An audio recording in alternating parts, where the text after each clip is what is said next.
Good morning YouTube! So andito tayo ngayon sa Osaka, Japan, and we'll be checking out bike parts, bike gears, motorcycle parts and gears, accessories na meron dito no, sa Japan.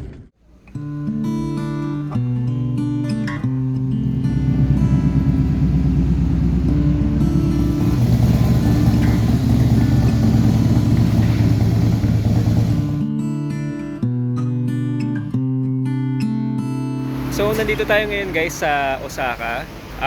Hindi ko sure kung anong eksaktong street to or address. Ipa-flash ko na lang sa screen. And since nandito na rin tayo nasa Japan, tignan na rin natin kung ano yung mga parts or gears, accessories na available sa kanila. Ayun, so kung familiar kayo sa JDM, kung kilala nyo si Ramon Bautista, no, very fan siya ng mga JDM parts para sa mga kotse. And ngayon naman tignan natin kung ano yung available para sa mga motor or sa mga riders na kagaya natin.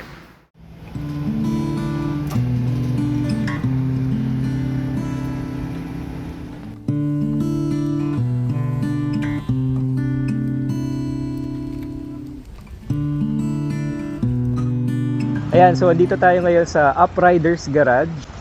Titignan natin kung ano yung mga available na parts and especially mga accessories, mga gears para sa ating riders. So tara, let's go!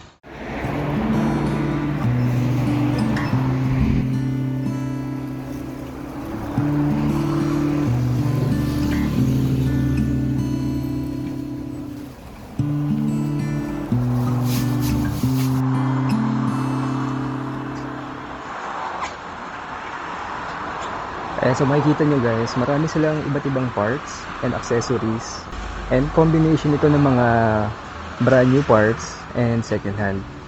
Yung kagaya nito, merong A-Racer, ECU, hindi ko lang sure kung para sa motor na ignition coil, may mga full system exhaust din sila na original lahat yan guys.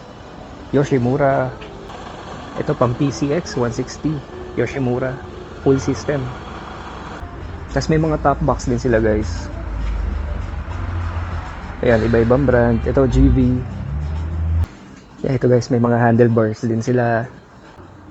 Brake lever and clutch lever. Kompleto, parang halos lahat ng accessories na kailangan natin meron sila. So ito naman mga gloves guys. Yan, meron sila mga meron sila Tai Chi. Meron din Komine. And iba-ibang brand na halo-halo, may mga brand new, tapos meron din mga used pero in good condition. So ito napili ko guys, Iron GS 3,300 yen lang. Yes. So meron silang showy tsaka mga good condition pa.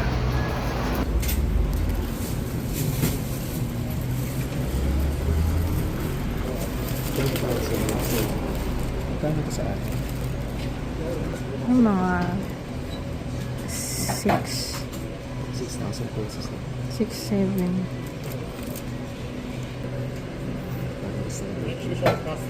Try natin.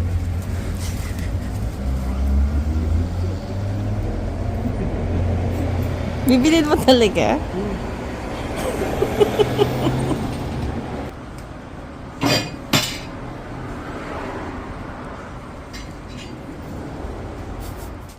Yan, dito tayo sa second floor guys. And sobrang daming helmet. Showy. Ito AGV. Showy, AGV. Ito HJC na RPA 11. Tapos Kabuto, I think local na brand nila yan dito. Tapos ito Zenith. AGV ulit. Ito matindi guys oh. Aray. Ito Aray. Medyo aray din ang presyo. So again guys, yung mga parts nila dito is a combination of mga brand new and i-indicate nila kung brand new and may mga parang mas marami yung mga second hand, especially sa mga gears and accessories. Ito guys, mga exhaust Yoshimura Alpha 17,000 yen, canister lang. Akrapo Beach GPR exhaust, Akrapo Beach. Yan pa ito, lalaki oh. Arrow exhaust. Terminioni, Beat Japan, Yoshimura R11, VMAX guys to. Pero I think ibang VMAX to. Hindi yung sa local maker natin sa Pinas.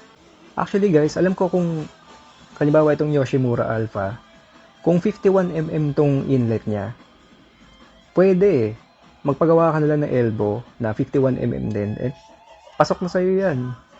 So guys, may nakita tayo na kailangan daw natin, sabi ni Mrs. Raincoat. Ayan, since dati kasi pag umuulan, sumusugod lang ako eh. Or silong-silong na lang.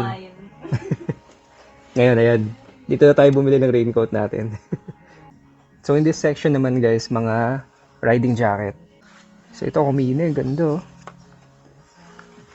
Magkano to? 6,500 yen.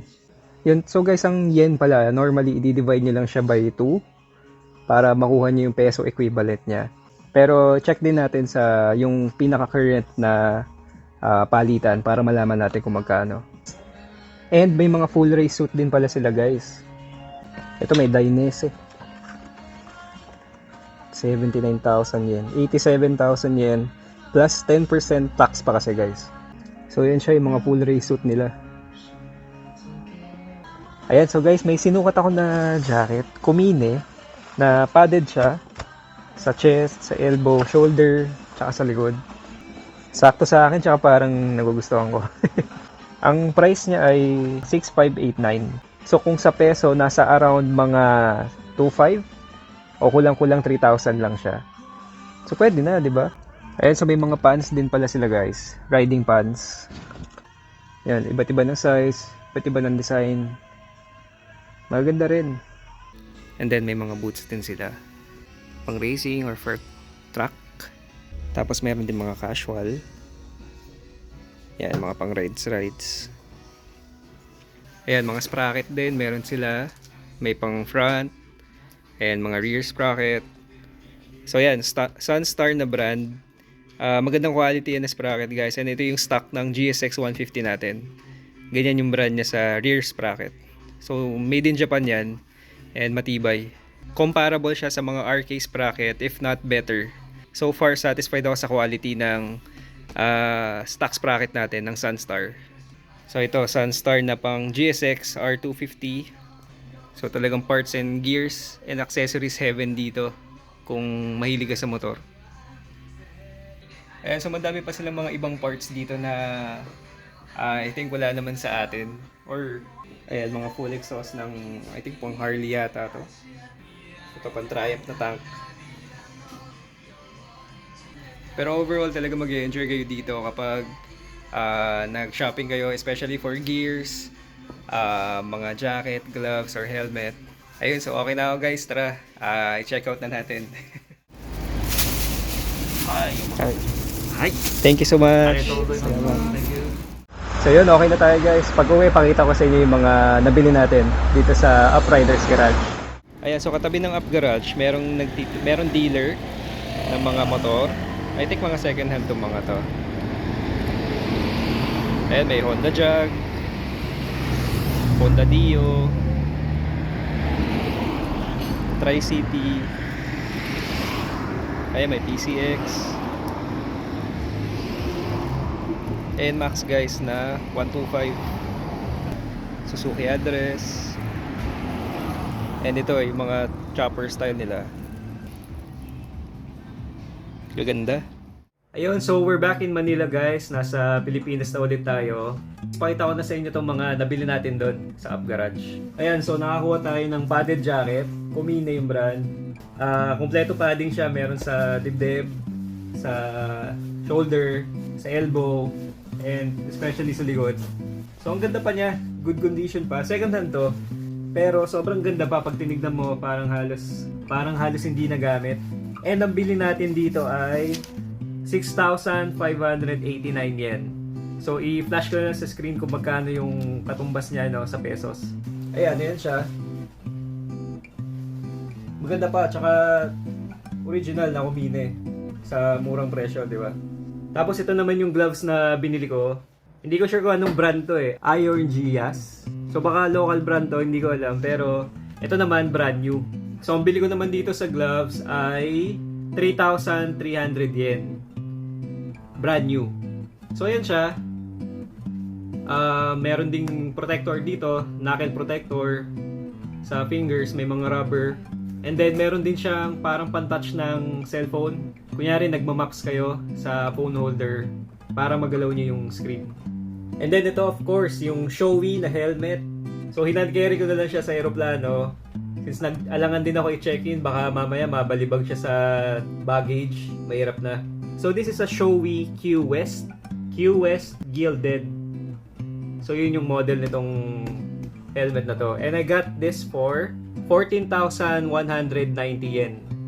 So, i-flash ko na lang sa screen kung magkano siya sa pesos. And yes, this is second hand. Since on a budget tayo, di ba? Humanap tayo ng pasok sa budget natin na decent quality pa. Okay pa siya.